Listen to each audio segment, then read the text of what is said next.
Zombie से train खिंचवाकर बचे हुए लोगों को लूटना और फिर उनकी आंखें निकालकर अपने पालतू जानवरों को खिला देना। आसपास के इलाके में इसी खूंखार उजाड़ गैंग का खौफ है। डैरिल बस वहां से गुजर रहा था कि उसकी बाइक छीन ली गई। अगर वो तेजी से भागा ना होता तो शायद वही उसका काम तमाम हो जाता, पर चारों तरफ रेगिस्तान था और वह कहीं जा नहीं सकता था। खुशकिस्मती से वहां से कुछ लोकल लोगों की टीम गुजरी जिनके लीडर का नाम था मैटियो। उसने डैरिल को अपने साथ रखने का फैसला किया। नीचे जहां रोशनी जल रही थी वो उनका कैंप था। आधे घंटे बाद वे अपनी मंजिल पर पहुंच गए। वहां पहुंचते ही डैरिल थोड़ा सहम सा गया क्योंकि वहां हर कोई बहुत अजीब था। उनके जिस्म पर मांस के दाने उगे हुए थे। आखिर ये सब क्या था? कुछ लोगों का तो पूरा चेहरा ही उन दानों से भरा हुआ था। बस कुछ ही लोगों की थोड़ी बहुत साफ चमड़ी दिख रही थी। वे सभी इस नए अनजान शख्स को बड़ी हैरानी से देख रहे थे और जिस कस्बे में वे रहते थे उसे खंडहर कहना भी गलत नहीं होगा क्योंकि रात में ठीक से दिख नहीं रहा। आप दिन के नजारे का अंदाजा लगा सकते हैं। खैर, कहानी पर वापस आते हैं। अंदर की तरफ कुछ लोग आग के पास बैठे थे। उनके चेहरे पर कोई भाव नहीं थे और आंखें एकदम सुन्न थी। उन सब में अगर कोई नॉर्मल लग रही थी तो वो थी मैटियो की पोती। तभी एक औरत एक मटका उठाए हुए बाहर आई। डैरिल बहुत ही ज्यादा प्यासा था, इसलिए वो जल्दी से पानी पीना चाहता था। मैटियो ने इशारे से उसे शांत रहने को कहा कि वो इतनी जल्दबाजी ना करे। इसके बाद उस औरत ने एक चम्मच से पानी निकाला और एक कप में डाल दिया। तभी एक और औरत बाहर निकल कर आई। वो यहाँ इकलौती थी जिसके जिस्म पर वो दाने नहीं थे। उनके बीच क्या बात हो रही थी ये डैरिल को समझ नहीं आ रहा था। अमाया नाम की इस औरत ने सीधे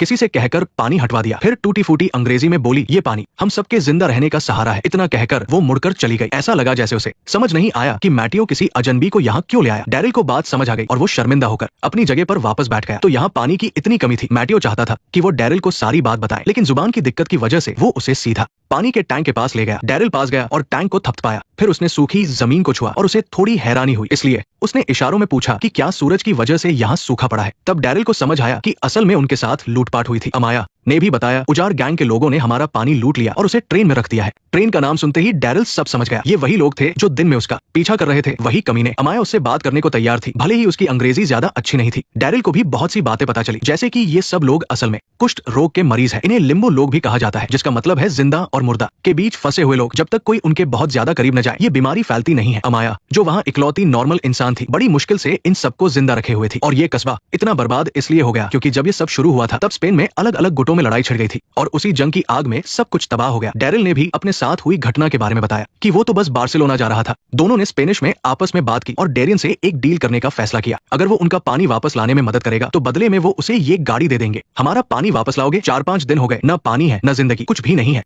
क्या तुम हमारी मदद कर सकते हो? उस रात डेरियन सो नहीं सका। सच तो ये था कि वो चाहता तो आधी रात को चुपचाप गाड़ी चुरा कर ले जा सकता था, चाबियों के बिना भी, लेकिन इन सीधे साधे बेचारे लोगों को देखकर वो ऐसा नहीं कर पाया। माटियो की पोती भी पास में ही छिपकर उसे देख रही थी और उसकी आंखों में उम्मीद की एक लौ जल रही थी। फ्रांस से निकलने के बाद उसने सबसे बड़ी बात यही सीखी थी कि अब वो किसी के फटे में टांग नहीं अड़ाएगा। अजनबियों से कोई वास्ता नहीं होगा तो उनसे बिछड़ने का दर्द भी नहीं होगा, लेकिन इंसान अंदर से हमेशा एक कश्मकश में रहता है। शायद जितनी ज्यादा ताकत उतनी ही बड़ी जिम्मेदारी। इसीलिए अगली सुबह वो कमरे